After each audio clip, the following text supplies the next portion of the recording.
하나님의 말씀은 출애굽기 8장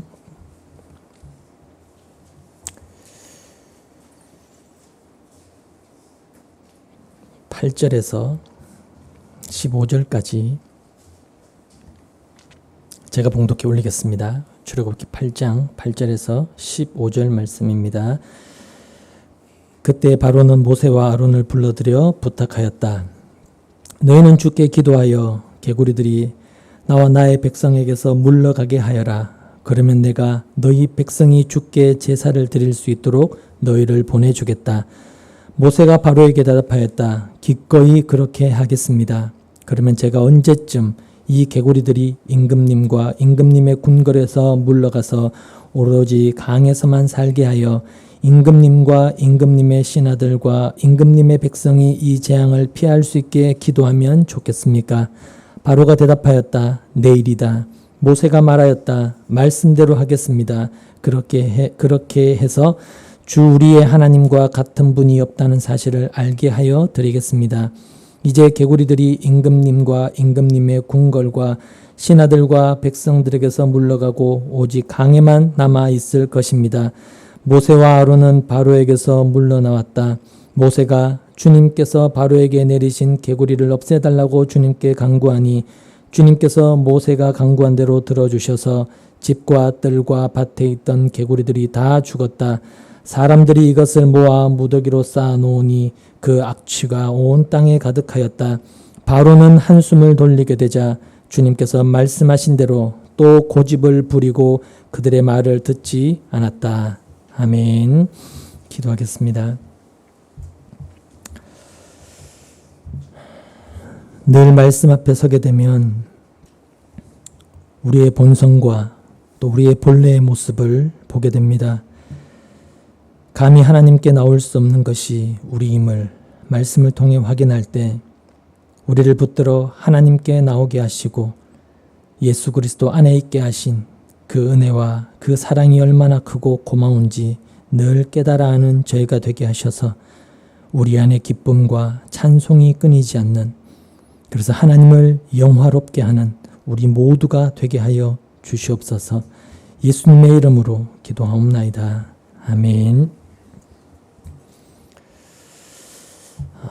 우리는 늘 하나님을 믿는다라고 이야기하고 또 하나님은 사랑이시고 좋으신 하나님이고 그리고 선하신 하나님이다. 그래서 하나님은 우리에게 가장 좋은 길로 인도하시는 그런 분이다. 이런 여러 가지 그 하나님에 대한 말들을 신자라면 참 많이 합니다. 근데 우리가 그런 하나님에 대해서 이야기를 할 때마다 우리 자신에 대해서 착각하기 쉬운 것이 있는데 그게 뭐냐 하면 하나님이 하시는 일들에 대해서 나는 다 믿고 잘 받아들이고 늘 감사한다. 그런 착각을 하기가 굉장히 쉽습니다. 마치 하나님을 내가 잘 알고 그래서 하나님의 뜻을 잘 받아들이는 것처럼 그렇게 착각할 수가 있다는 것이죠.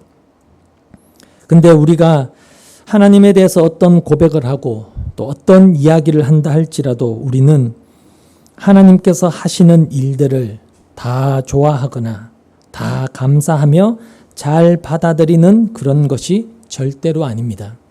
우리는 그렇게 되지 못합니다. 오히려 아주 많은 경우에 아마 거의 대부분이라고 할 수 있는데 그 모든 하나님의 일들에 대해서 하나님이 하시는 모든 일에 대해서 우리는 마음에 들어하지 않고 불평하는 경우가 거의 전부다. 그렇게 보셔도 무방할 겁니다.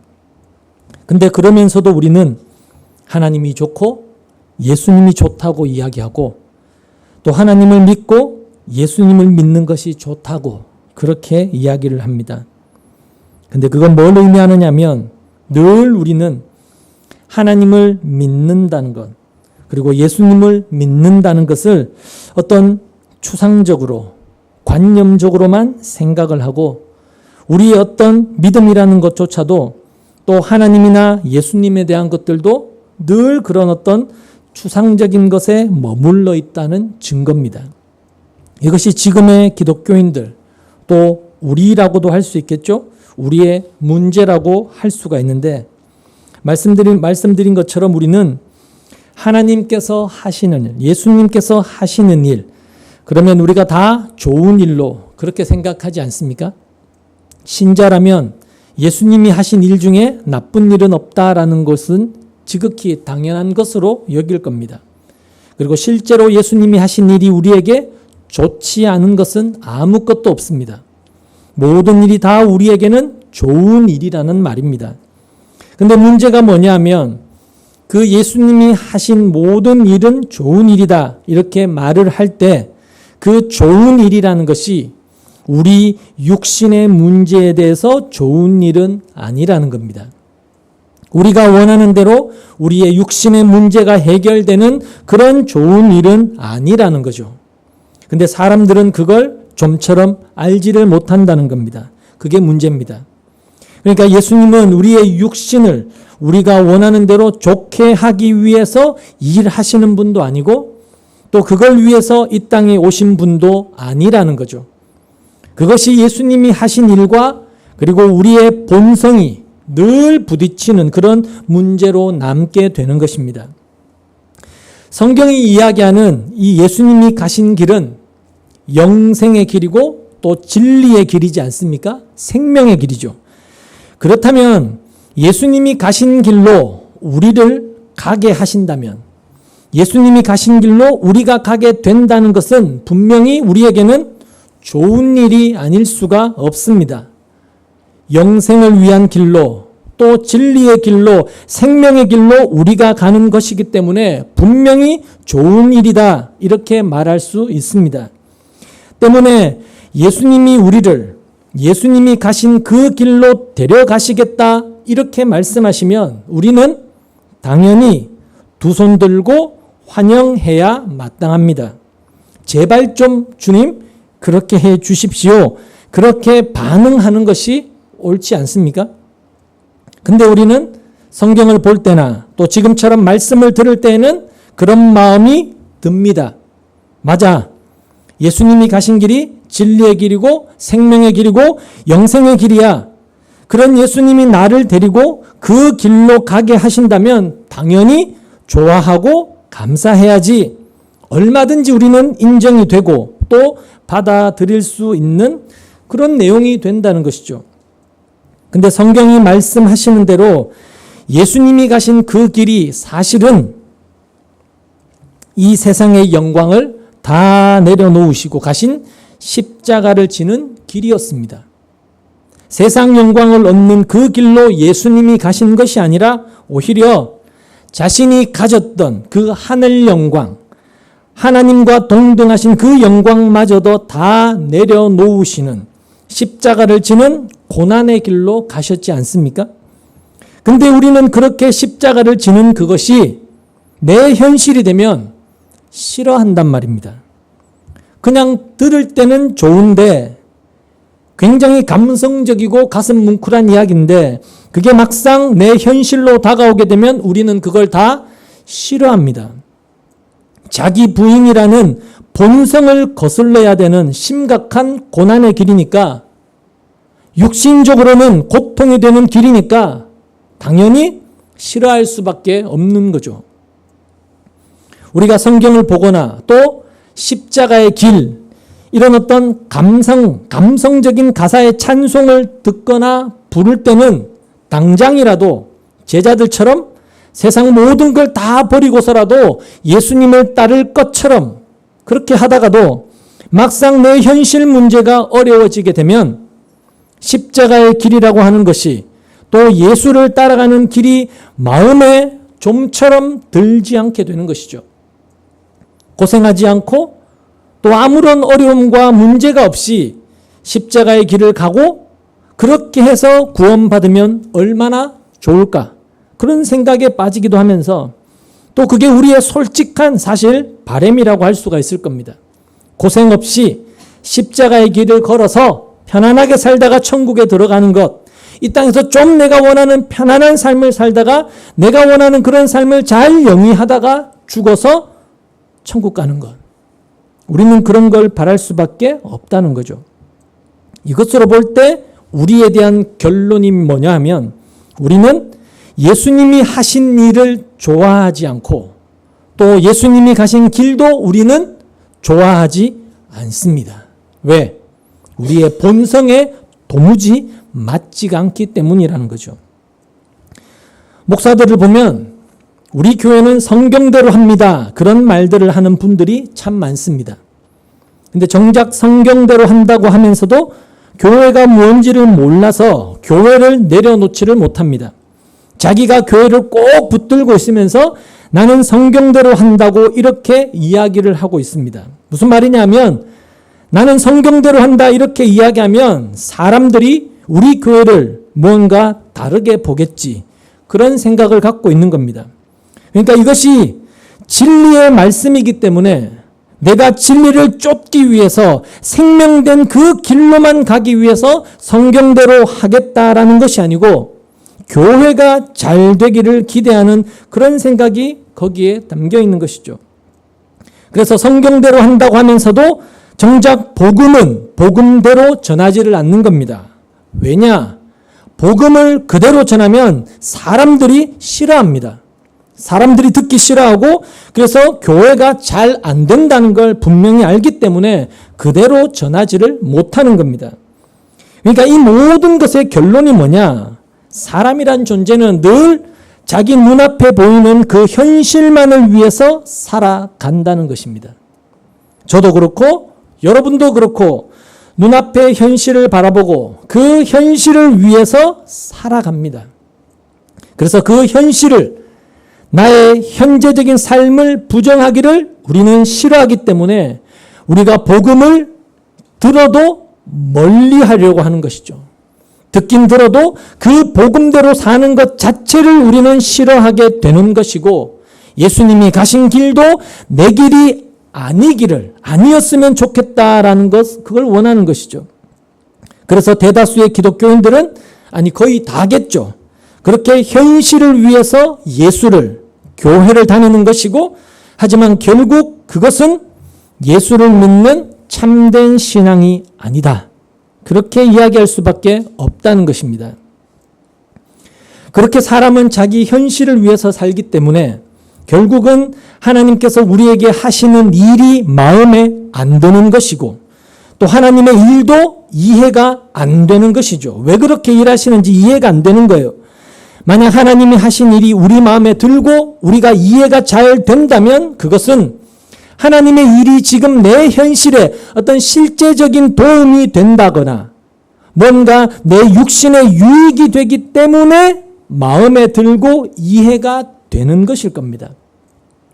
근데 만약에 하나님께서 하시는 일이 그런 거라면 우리 육신에 도움이 되는 그런 것이라면 하나님을 믿지 않으려고 하는 사람은 누가 있겠습니까? 다 믿으려고 하지. 자기 육신에 내가 하나님을 믿고 교회를 다녀서 내 육신에 도움이 되는 것으로 하나님 일하신다면 다 교회를 다니지 않겠습니까? 예수를 믿겠죠. 자기 육신에 실제적인 도움이 되는데. 여러분 사람들이 신을 찾는 이유가 바로 그거지 않습니까? 신을 찾는 이유는 자기 현실 문제에 도움을 받으려고 신을 찾는 겁니다. 그걸 성경은 우상이라고 그렇게 이야기를 하는데 결국 하나님께서 하시는 일이 그렇게 내 육신을 돕고 내 육신을 위해서 하시는 일이라면 결국 하나님은 우상이다. 우상과 똑같은 그런 존재일 뿐이다. 그런 의미가 되어버리는 것이죠. 그런 점에서 본다면 지금의 기독교는 하나님을 그렇게 우상으로 전락시켜 버리고 있다는 그런 생각을 우리는 지워버릴 수가 없는 것이죠. 그렇다고 해서 하나님이 하신 일을 우리가 흔쾌히 기쁨으로 감사하며 받아들일 수가 있느냐? 마음에 들 수가 있느냐? 안 됩니다. 안 돼요.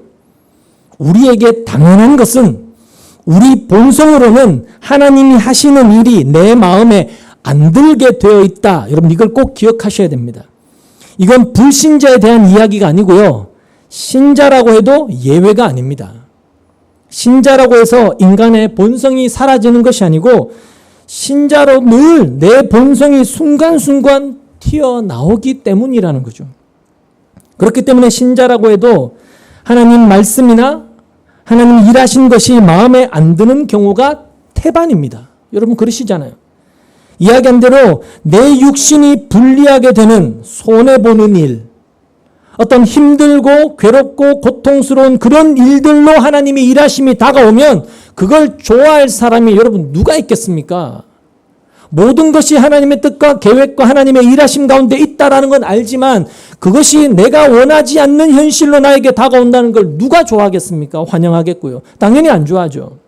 안 좋아하면서도 괜찮은 척 얼굴 색을 숨기고 그저 버티고 있는 것일 뿐인 것이죠. 자, 그러면 우리가 생각할 때 신자는 말 그대로 믿음이 있는 사람이니까 하나님이 하시는 일을 흔쾌히 마음에 들어 해야 하는 것이 마땅한데 그런 신자도 하나님의 일을 마음에 들어 하지 않는다면 그럼 신자는 도대체 어떤 사람이냐 이런 생각이 들게 됩니다. 어떤 사람이냐? 그럼 신자는 어떤 사람일까요? 신자는 본성적으로는 하나님이 하시는 일이 자기 마음에 들지 않습니다. 내 뜻과 다르게 일하시는 그 하나님의 일하심을 보면서 못마땅하고 마음에 들지 않아요. 그렇지만 자연인은 모르는 딱 하나 아는 것이 있습니다. 그게 뭐냐면 하나님이 하시는 그 일이 나에게 생명이 되고 구원이 된다라는 것은 압니다. 신자기 때문에 그건 안다는 거죠. 그러니까 하나님이 하시는 일이 내 마음에 안 들고 그건 나에게 생명도 안 된다. 이 사람은 신자가 아닌 것이고 믿음이 없는 겁니다. 아무리 교회를 다닌다고 해도.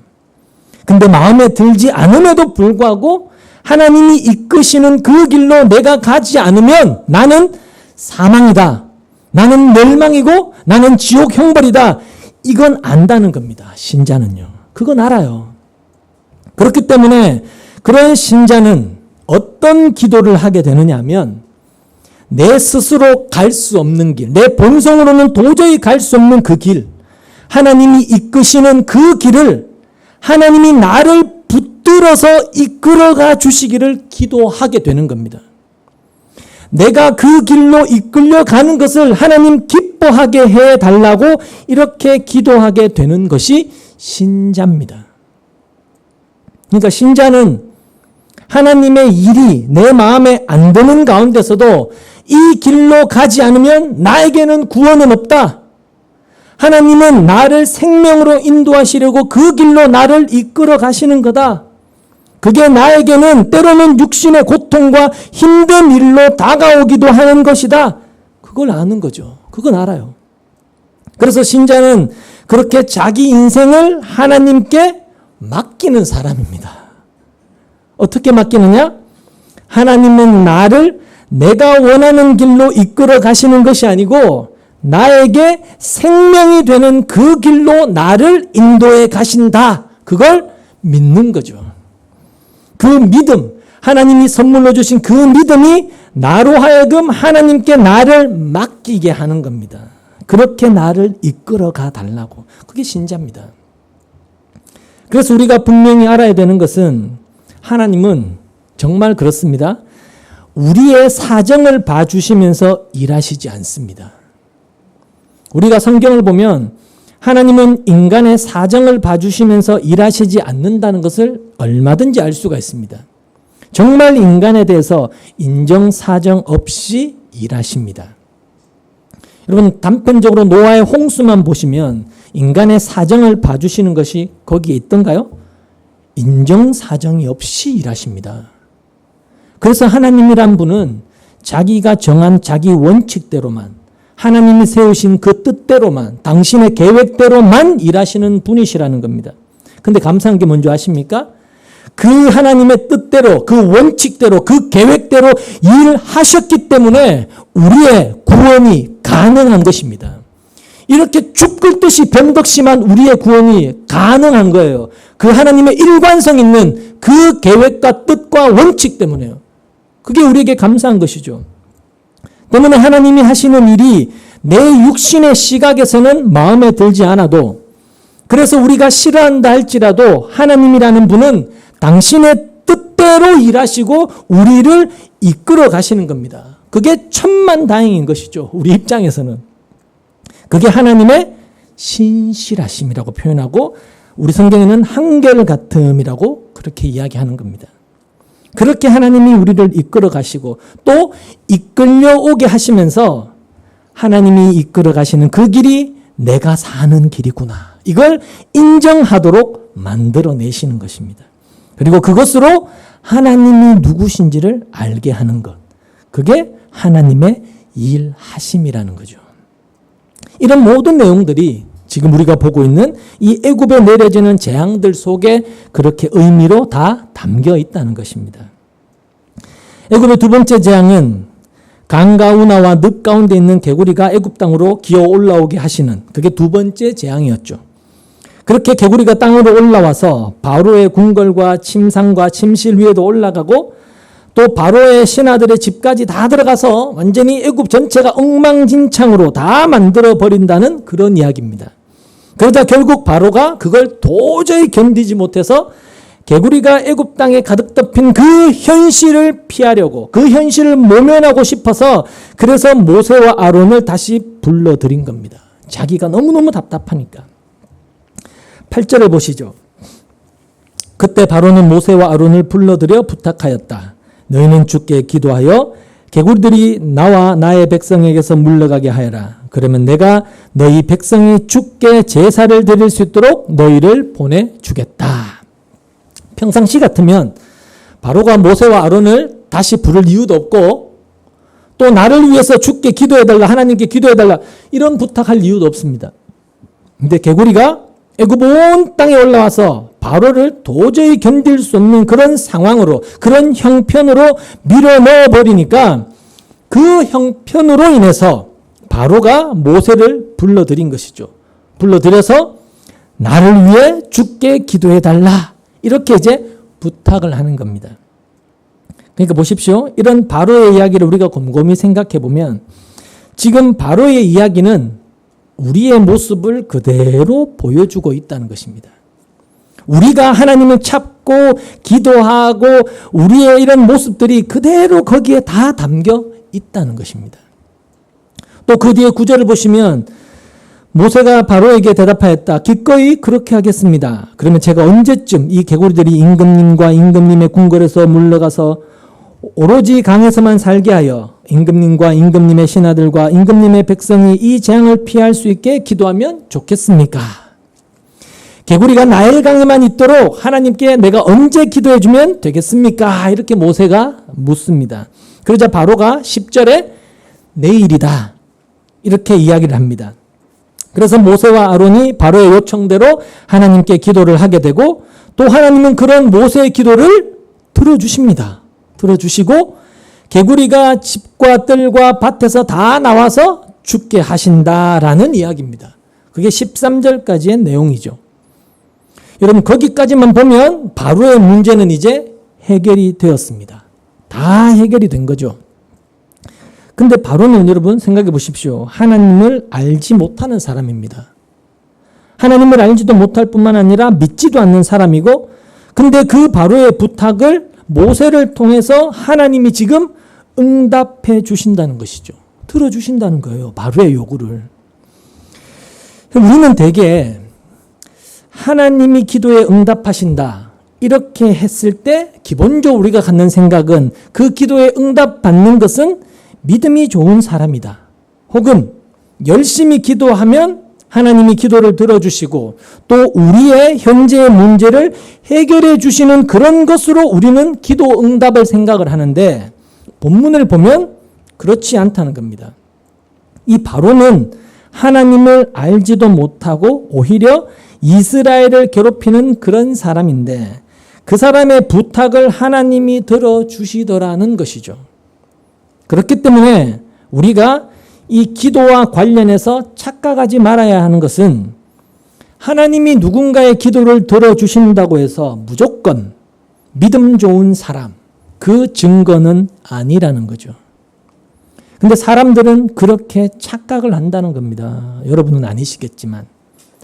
자기가 기도해서 하나님이 응답해 주시고 그래서 현재의 문제를 해결해 주시면 봐라 내가 믿음이 좋으니까 하나님이 내 기도에 응답해 주신 것이 아니냐? 이렇게 생각하는데 천만의 말씀이라는 겁니다. 그럼 바로는 뭐냐는 거죠. 자, 이렇게 기도해서 문제가 해결되는 여기까지는 일반적인 기독교인들에게서 흔히 볼 수 있는 그런 과정이라고 할 수가 있습니다. 나에게 문제가 생기면 문제를 해결해 달라고 하나님께 기도하고, 그러면 하나님이 기도를 듣고 그 문제를 해결해 주시는, 흔히 볼 수 있는 그런 과정들이죠. 기도를 전부 다 그런 의미들로 많이 생각들을 하시니까.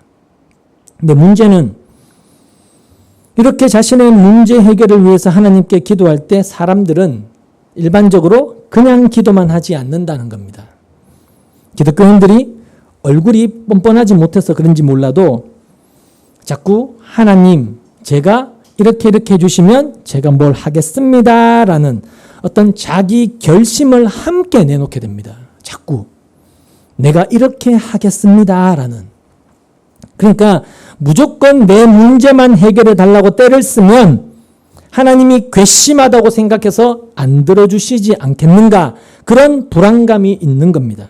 그런 염려 불안 때문에 이 문제만 해결해 주시면, 이 일만 내 뜻대로 해주시면 내가 이렇게 하겠습니다, 이렇게 하나님과 거래하려고 하는 그런 것이 나오게 되는 것이죠. 근데 바로도 예외가 아니더라는 겁니다. 이 바로는 개구리를 떠나게 해주면 이스라엘을 보내서 하나님께 제사 드리게 하겠다. 이게 예배잖아요. 그죠? 이 문제 해결해 주면 내가 이스라엘을 보내서 이스라엘로 하나님께 예배 드리게 하겠다. 이렇게 이야기를 하는 겁니다. 다시 말해서 개구리만 치워주면, 지금 현실의 상황, 이 문제만 해결해 주면 모세가 말했던 그 하나님 말씀의 요구대로 내가 한번 해주겠다 라며 그렇게 거래를 하더라는 거죠. 근데 여러분, 이런 바로의 말에서 우리가 엿볼 수 있는 이 바로가 하고 있는 큰 착각이 하나가 있습니다. 그게 뭐냐면 바로의 착각은 지금의 대부분의 기독교인들의 착각이기도 한데 혹 여러분의 착각은 아닌지도 보십시오. 그게 뭐냐면 이스라엘을 바로 자신이 지금 붙들고 있는 것처럼 생각을 한다는 겁니다. 그러니까 이스라엘을 내가 보내줘야만이 그들이 나가서 하나님께 예배할 수 있다. 그렇게 생각을 하고 있는 겁니다. 근데 실제로는 그게 아니지 않습니까? 우리는 알잖아요. 이스라엘이 애굽에 있게 된 것도 하나님이 이스라엘을 애굽에 보내신 겁니다. 그렇죠? 보내신 것이고 또 하나님이 인도하실 때까지 애굽에 지금 있게 하시는 겁니다. 400년간 거기에서 종살이하면서 살게 될 거야 라고 아브라함과 하신 그 약속을 이루시고 계시는 중이라는 것. 그래서 그 말씀대로 지금 이스라엘은 애굽 땅에 있는 것입니다. 그들은 이해를 하든 못하든 관계없이. 근데 바로는 자기가 지금 이스라엘을 붙들고 있다고 착각을 하고 있는 겁니다. 그러다 보니 현재 문제만 해결해 주면 이 사람들 내가 내보내줄게 라며 자기가 보내줘야지만 나갈 수 있는 것처럼 이렇게 말을 하고 있는 것이죠. 마찬가지로 지금 하나님을 믿는다고 하는 많은 기독교인들도 바로 그런 식의 착각을 하고 있다는 것이죠.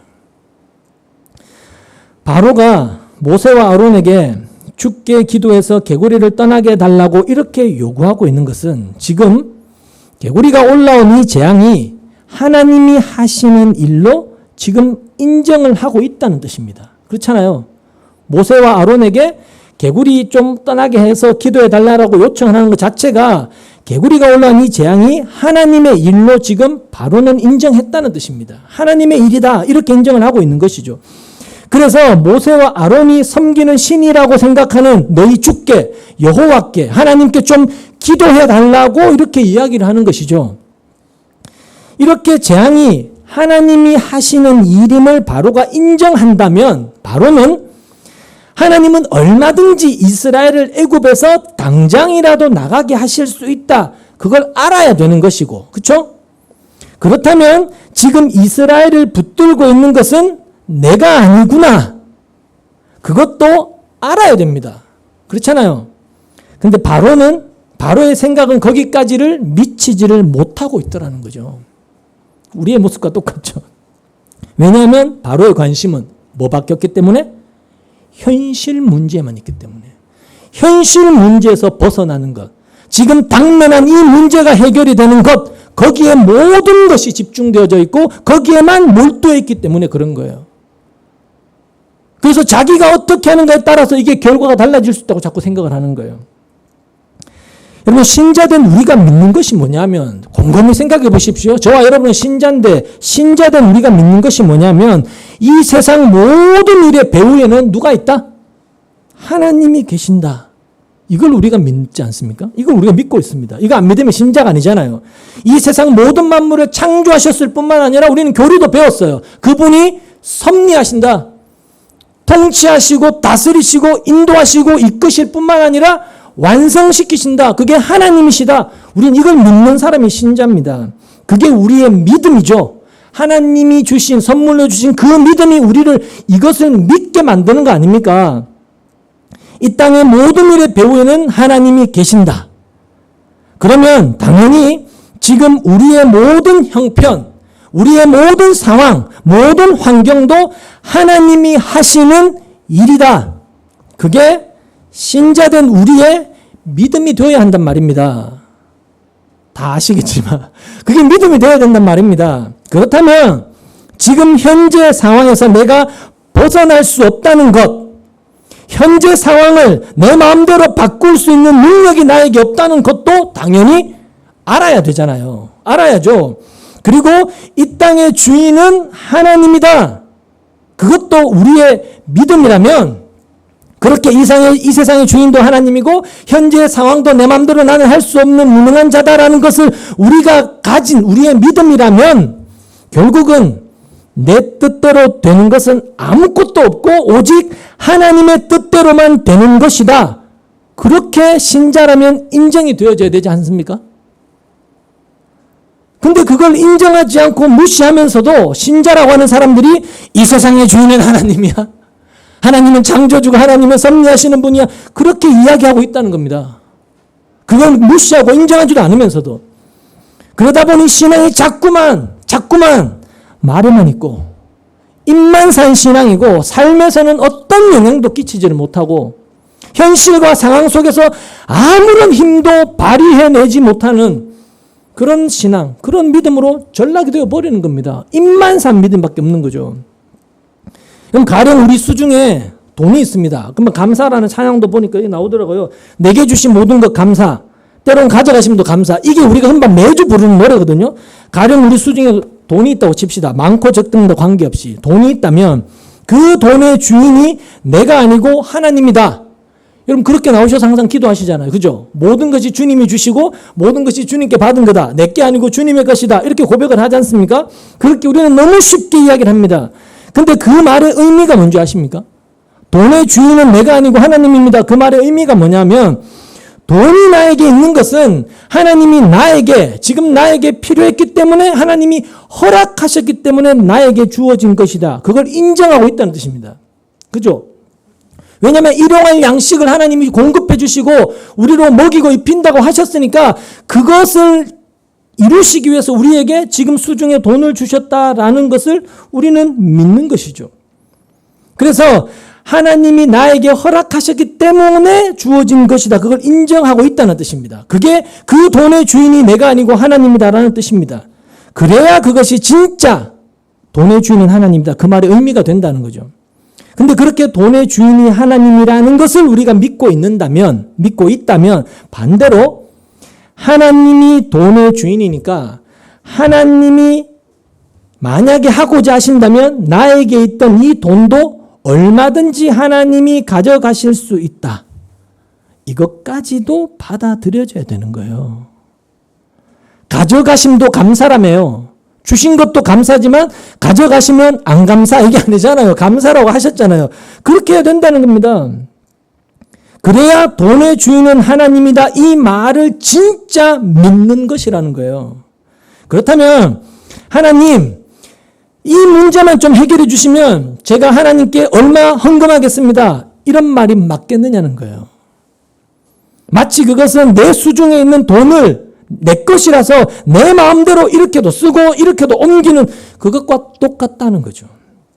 결국은 이것만 해결해 주면 내가 헌금하겠다라는 것은, 헌금을 하고 하지 않는 것은 결국 내 의지고 내 마음이고 내 기분이다. 목사가 알아주면 헌금하고 목사가 알아주지 않으면 헌금 안 한다, 이런 말 많았거든요. 그 다 뭐냐면 다 내 거예요.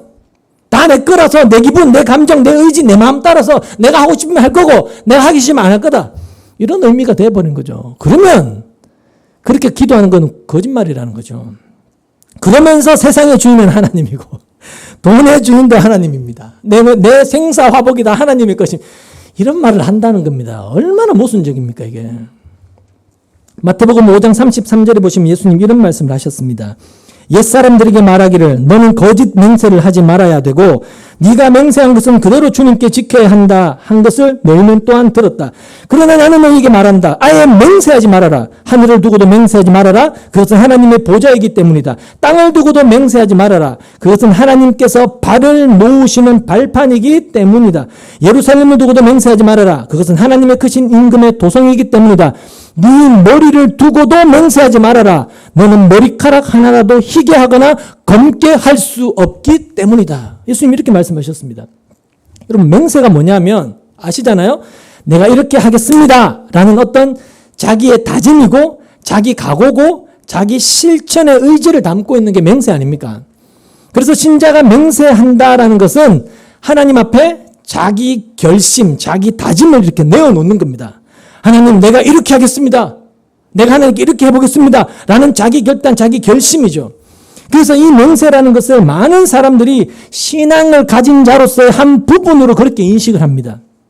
마치 신하들이 왕에게 충성 맹세를 하는 것처럼 하나님께는 내 신앙을 맹세하는 것처럼 이렇게 인식들을 하는 거죠. 내가 하나님을 이렇게 사랑합니다. 내가 하나님에 대한 이런 마음을 갖고 있습니다. 이렇게 표현하는 것으로 인식을 하는 거죠. 그러면서 내가 이런 맹세를 하면 하나님이 나를 사랑해 주실 것이고 신앙 좋은 사람으로 이렇게 인정하시지 않겠느냐, 이런 기대를 또 갖는단 말입니다.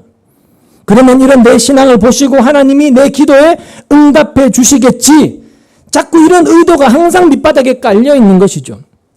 그러나 예수님이 뭐라 하신다고요? 맹세하지 말라고 하신다는 겁니다. 왜 맹세하지 말라고 하시느냐 하면 단순히 하늘 보자고 뭐 발등상이고 예루살렘은 거룩한 이런 표면적인 의미가 아니라 왜 예수님은 맹세하지 말라고 하시느냐면 사람이란 인간이란 존재는 아무리 맹세한다고 해도 아무리 하나님 앞에 자기 다짐, 자기 결심, 자기 의지, 자기 각오를 내어놓는다 해도 그 맹세를 지킬 만한 능력 있는 사람이 아무도 없기 때문이라고 하시는 거예요. 그 맹세를 지킬 만한 능력이 사람에게는 없다라는 것입니다. 그러니까 여러분, 우리에게는 맹세를 지킬 능력이 없어요. 없단 말입니다.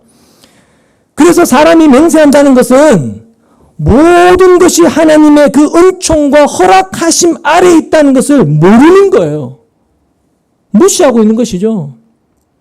예를 들어서 내가 주일은 꼭 지키겠습니다. 그 말은 결국 주일날 교회 와서 예배 드리는 것이 하나님께서 나에게 허락하심이고 그게 나에게 은총으로 지급해 주신 것이라는 걸 모르는 거예요.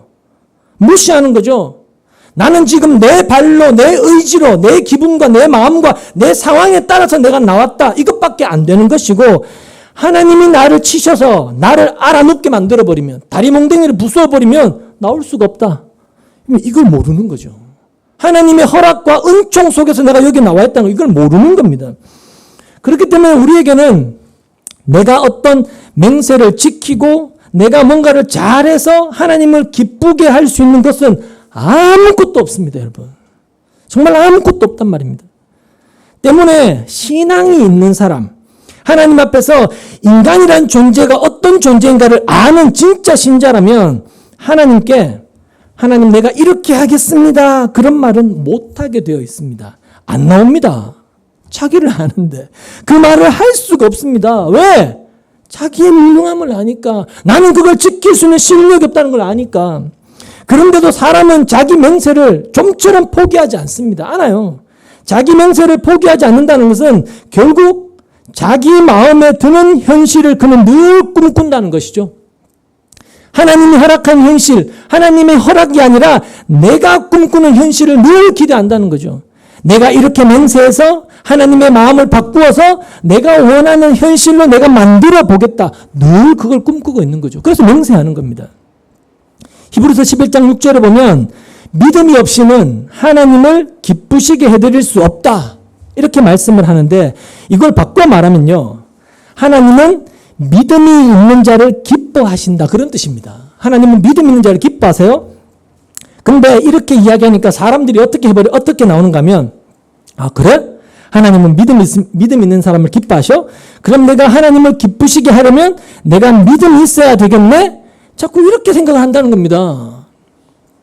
근데 여러분 아시다시피 믿음이라는 것은 우리 마음대로 내가 갖추고 싶다고 해서 갖출 수 있는 그런 것이 아니라는 겁니다.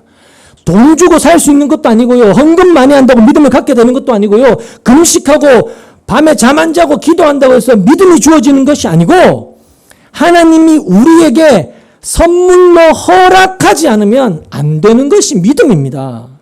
그리고 그 선물은 하나님이 택한 자만 받게 되어 있단 말입니다. 택하신 자만.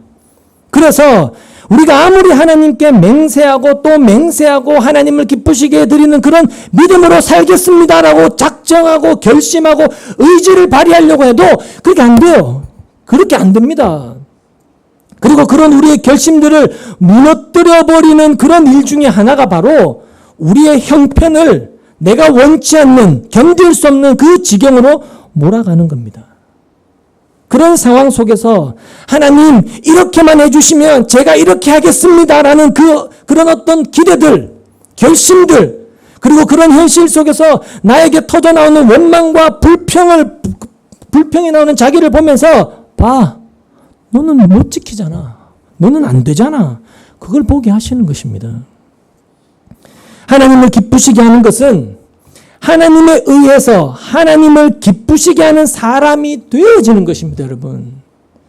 하나님을 기쁘시게 하는 것은 내 의지로, 내 결심과 내 각오로 되어지는 것이 아니라 하나님에 의해서 하나님을 기쁘시게 하는 사람으로 되어지는 거예요. 그게 뭐냐?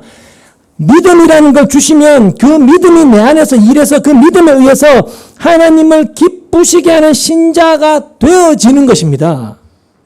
근데 믿음이 주어지면, 잘 보십시오, 기억하십시오. 그 믿음이 주어지면 그 믿음에 의해서 되어지는 것이 하나가 있습니다. 그 믿음으로 말미암아 나에게 나타나게 되는 것, 그게 하나가 있는데 그게 뭐냐면 하나님이 하신 모든 일이 나를 생명으로 이끌어 가시는 일이다. 그걸 인정하게 됩니다.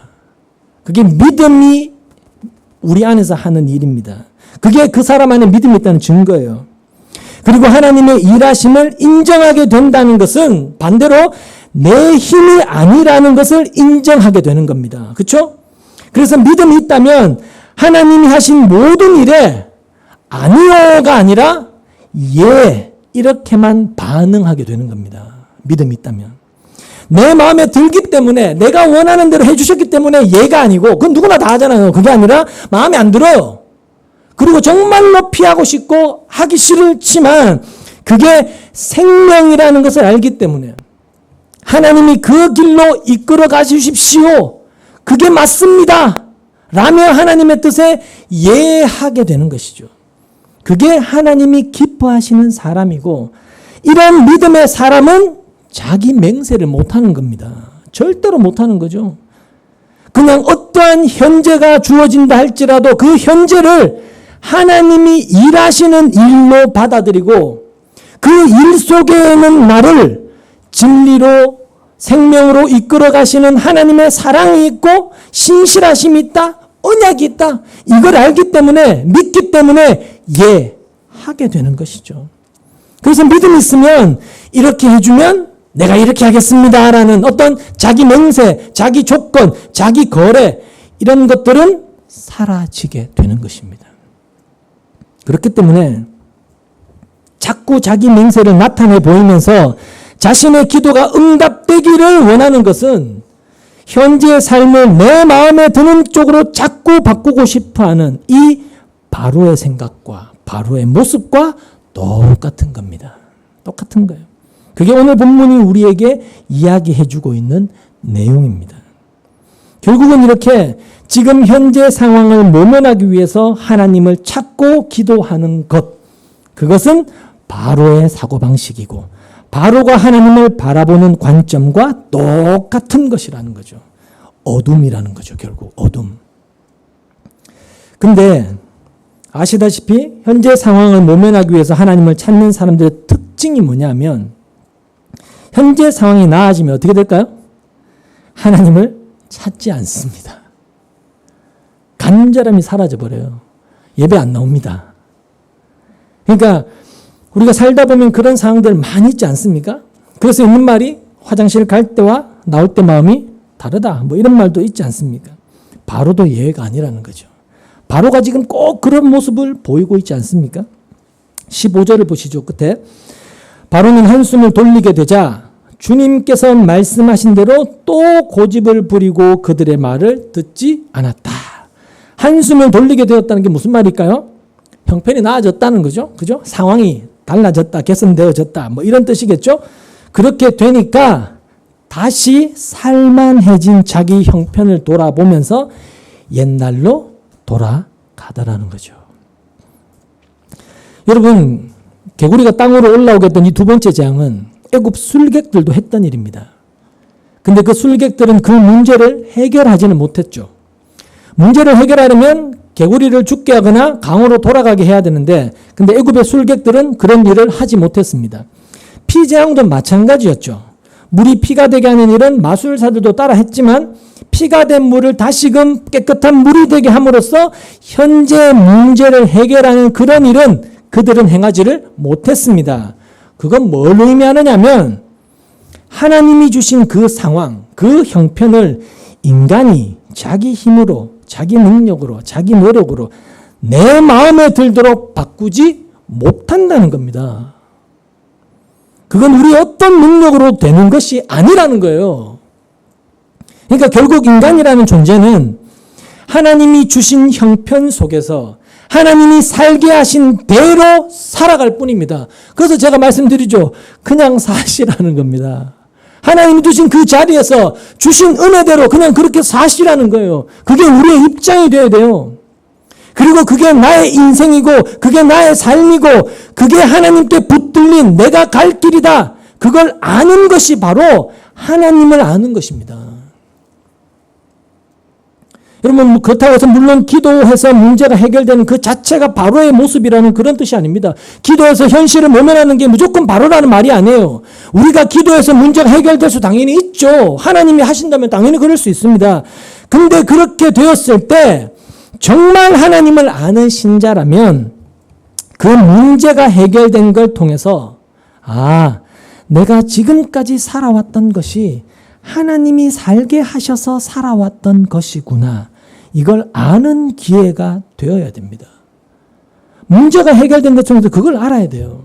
그러니까 지금까지 내가 그래도 편하게 살아온 것이 내 힘이 아니라 하나님의 허락으로 살아온 것이구나. 그걸 보게 되는 기회가 되어야 되는데 근데 문제가 해결되면 그렇게 보는 사람이 도대체 몇 명이나 되냐고요. 내가 기도해서 문제 해결되었다. 응답받았다. 그것만 좋아할 뿐이지. 그러니까 그런 것이 바로 늘 내 시각에서 내 입장에서만 하나님을 생각하고 현재를 바라보는 그런 바로의 모습과 똑같다는 거죠. 결국 믿음의 눈으로 자기를 보지 못하는 것이고 자신의 인생을 보지 못하는 것이고 그래서 늘 현재가 나아지는 그것에만 관심을 두다 보니까 현재가 나아지면 개선되면 어떻게 돼요? 또다시 내 본성이 좋아하는 대로 내 본성의 즐거움을 위해서 살아가는 거기에 몰두해버리고 내가 그때 왜 주님을 찾았지? 내가 왜 주님께 기도했지? 그건 까맣게 잊어버리는 것이죠. 그게 바로와 같다는 겁니다. 그게 바로의 모습이라는 거죠. 그렇기 때문에 그런 바로의 속성 속에서 이 신앙생활이라고 하는 것은 결국 뭘까요? 그런 바로의 속성 속에서 이 신앙생활은 어떤 것밖에 안 될까요? 결국 현실의 어려움을 개선하기 위한, 현실의 어려움을 모면하기 위한 것으로 전락되어 버리는 겁니다. 늘 그렇게 될 수밖에 없어요. 그래서 신앙생활 열심히 하는 게 결국 목적이 뭐예요? 지금의 현재 문제, 나의 기도의 제목에 응답받게 하기 위해서 삶이 개선되어지는 것, 그것밖에 안 되죠. 그래서 나는 도대체 누구로 인해 사는가? 나는 도대체 누군가? 이 문제에 대해서는 무지한 채 그런 기독교인으로만 남게 되는 것이죠. 수십 년을 교회를 다녀도. 민수기 21장 5절 말씀 한 번 찾아보시죠. 민수기 21장 5절입니다.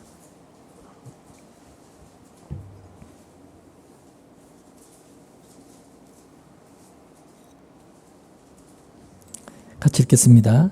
시작. 그래서 백성들은 하나님과 모세를 원망하였다. 어찌하여 우리를 이집트에서 데리고 나왔습니까? 이 광야에서 우리를 죽이려고 합니까? 먹을 것도 없습니다. 마실 것도 없습니다. 이 보잘것없는 음식은 이제 진저리가 납니다. 광야 생활에 대한 출애굽 이후 광야 생활에 대한 이스라엘의 원망에 대해서 이야기하고 있는 부분입니다. 먹을 것도 없고 마실 물도 없는 그런 상황. 광야에서의 현실로 인해 하나님을 원망하고 있는 겁니다. 근데 여기 보시면 보잘것없는 음식은 이제 진저리가 난다. 즉 싫다. 이렇게 이야기하는 걸 보면 그때 먹을 것이 전혀 없는 그런 상황은 아니었던 거죠.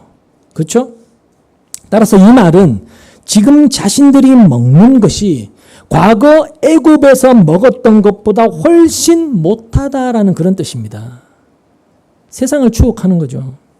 그게 싫은 거예요. 그런 삶이 싫은 거예요. 그러니까 애굽에서의 삶보다 지금 출애굽하고 난 뒤에 광야의 삶이 훨씬 더 나쁘고 훨씬 더 안 좋다.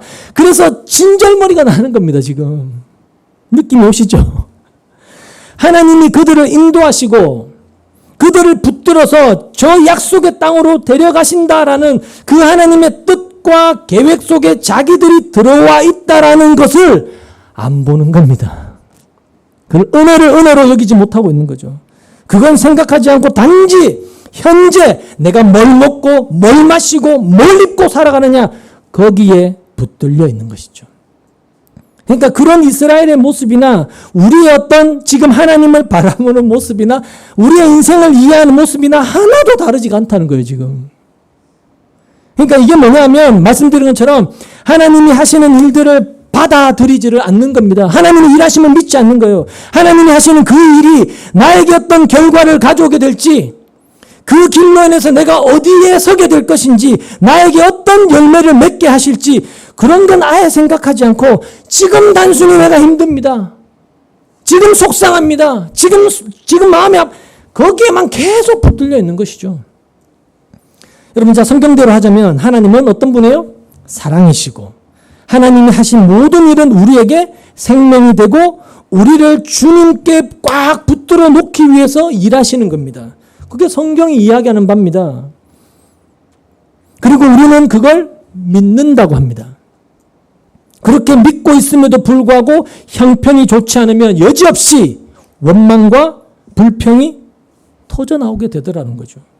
그러니까 그걸 통해서 단순히 원망하지 마십시다. 그런 의미가 아니고 그런 원망이 있을 때 불평이 나에게 터져나올 때 우리가 실감하게 되는 것은 지금까지 한순간도 내 의지, 내 실력, 내 소유, 내 힘으로 살아온 적이 없다는 것을 깨닫는 겁니다. 그렇게 원망밖에 할 수 없는 그런 내가 지금 살아있는 것은 하나님의 은총이고 하나님의 붙드심 때문이었고 나에 대한 하나님의 계획 때문이었지 내 힘으로 살아온 것이 아니었구나 이걸 알게 되는 것입니다. 믿음이 그걸 깨닫게 한단 말입니다. 그래서 믿음이 없으면요 아무리 교회를 다녀도 믿음이 없으면 똑같은 상황이 와도 두 사람의 반응이 철저하게 완전하게 달라지는 거예요. 똑같은 상황이 와도 믿음이 없으면 뭐밖에 안 나와요? 원망밖에 안 나와요. 불평거리밖에 안 나온단 말입니다.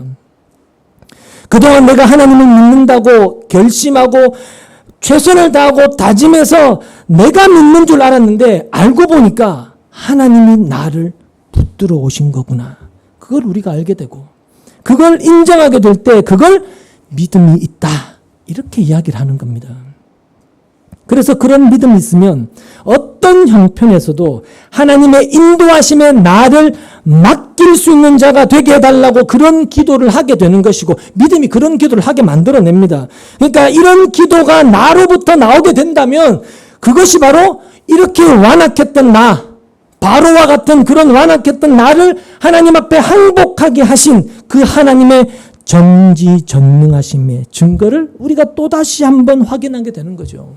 그렇게 패역하고 완악하고 자기중심적이었던 내가 하나님께 내 자신을 맡길 수 있는 자로 이렇게 변화되는 나를 보면서 하나님 살아계시는구나.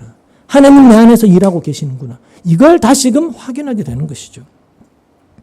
그래서 하나님이 애굽에 이 10가지 재앙을 차곡차곡 이렇게 내리시는 것은 이스라엘에게 뭘 나타내 보이시는 것인데, 뭘 나타내 보이시는가 하면 애굽을 지고 계신 분이 하나님이시다. 너희가 두려워하는 애굽, 그 애굽을 쥐고 계신 분은 하나님이시다. 이걸 보게 하시는 겁니다. 그래서 너희는 애굽에게 붙들려 있는 것이 아니고 하나님 손에 붙들려 있다. 라는 진짜 현실을 아는 그런 하나님 백성으로 이스라엘을 만들어 가시는 것입니다. 만들어 내시는 것입니다. 그것이 여러분 우리를 향한 동일하신 하나님의 일하심이고, 그것이 믿음으로 우리 안에 자리한다면 우리는 어떤 형편에 있다 할지라도 우리에게 분명한 것은 내가 하나님 손에 붙들려 있다. 이걸 믿게 되는 것이고, 그게 바로 믿음의 사람이라는 겁니다. 그게 하나님이 선물로 주신 참된 믿음이고, 그 믿음을 하나님은 기뻐하신단 말입니다. 그 믿음을요. 다른 걸 기뻐하는 게 아니고.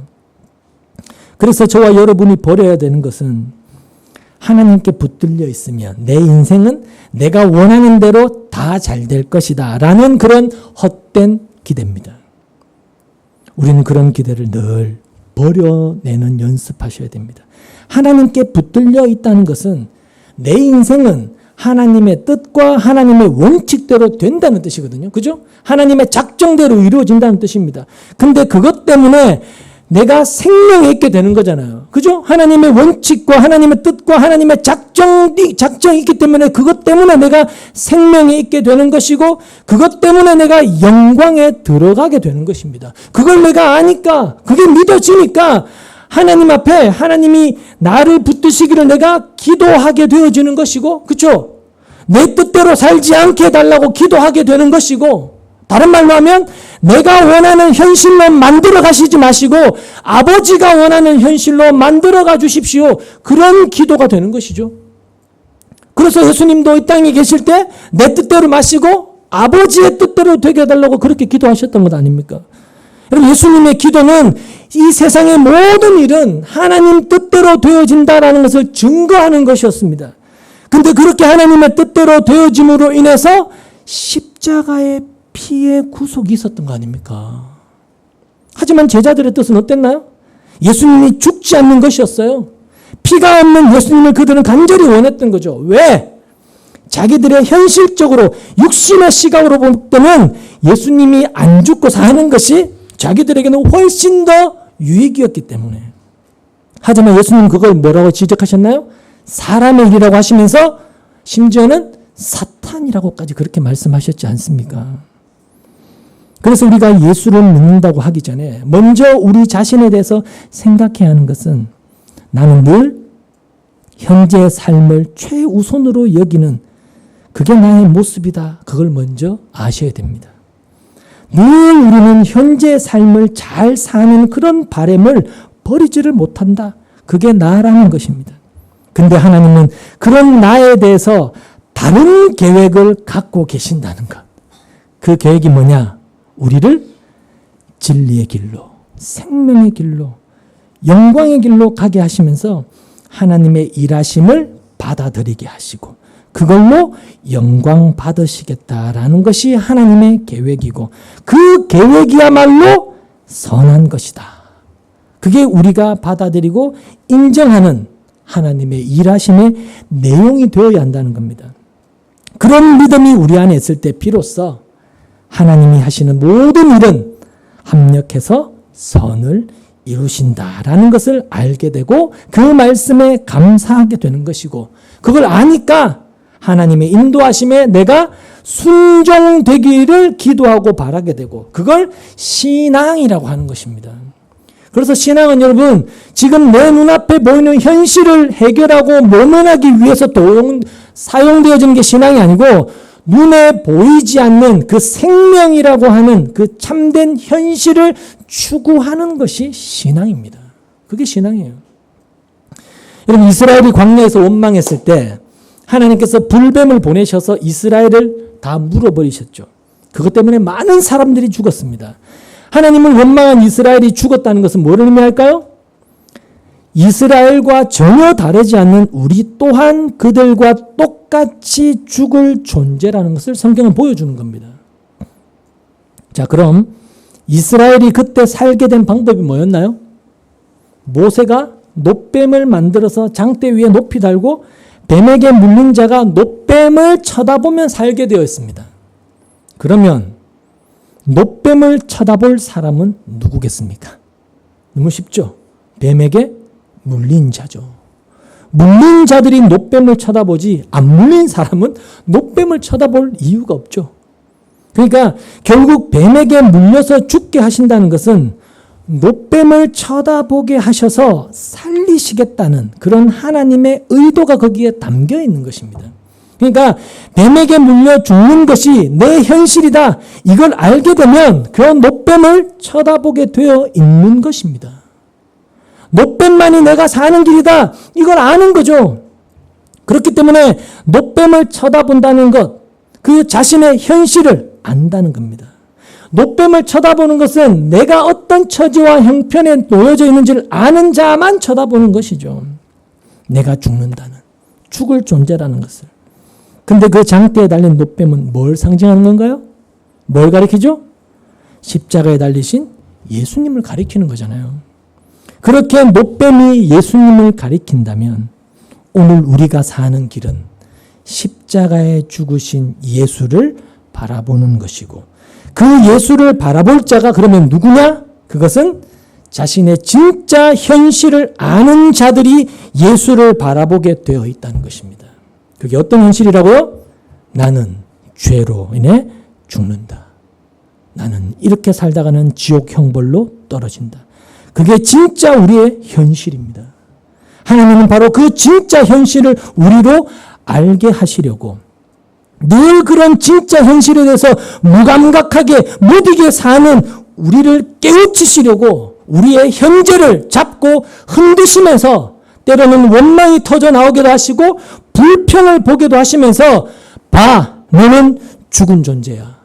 그 진짜 현실을 보게 하시는 거죠. 그리고는 죽음이 나의 현실이구나. 그것을 자신의 진짜 현실을 보게 됐을 때 비로소 하나님이 보내신 예수님이 생명으로 오셨구나. 예수님만이 내가 사는 유일한 길이구나. 그렇게 예수를 바라보게 되는 것입니다. 그렇기 때문에 예수를 바라본다는 것, 그 예수를 믿는다는 것, 그것까지도 우리의 힘과 의지는 아닌 것이죠. 우리의 힘은 아닌 겁니다. 우리의 의지대로 되는 것이 아닌 것이죠. 그래서 결국 예수 안에 있게 되면 우리에게서 늘 드러나게 되는 것은 무능력한 자라는 것. 무능력한 자라는 것. 그래서 내 힘으로는 아무것도 할 수 없다는 것을 아는 것. 그게 예수 앞에 진짜 제대로 서게 된 사람이란 말입니다. 나는 할 수 있는 것이 아무것도 없습니다.